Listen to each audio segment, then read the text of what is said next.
or how difficult it is to understand businesses, to understand your own competence, and to be able to stick to that? Like, how is that a factor in the investing process? I could also become an investor, and my house help could also become an investor, and all we need is a demat account and money in the bank. The only thing that differentiates me, or me from you, or me from the rest, is our thought process, right? And the way we and our knowledge building exercise, right? So if you're not reading it, so I could also buy a Reliance and you could also buy a Reliance, but we could have completely different reasons to buy it.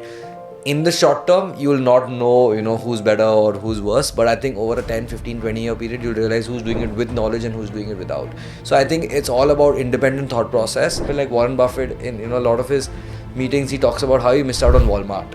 Yeah. Right? Like it was one of his, he would call it a $10 billion mistake. Yeah. Right? But it's important, the fact that he says that, to make sure that he doesn't repeat that mistake. Yeah. He's actually learning from it. So it's a constant learning process. Even at the age of 95, you're yet willing to learn.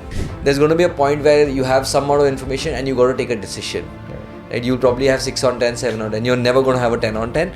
And at that point, you'll have to pull the plug. You'll have to decide that I'm going to make the investment or not. Right. So waiting for that, a lot of people want to wait for the answer. And I mean, if you're going to wait, the stock is going to move. So you have to take that decision. Yeah. And so that's that little bit of luck that's always going to be involved in this process.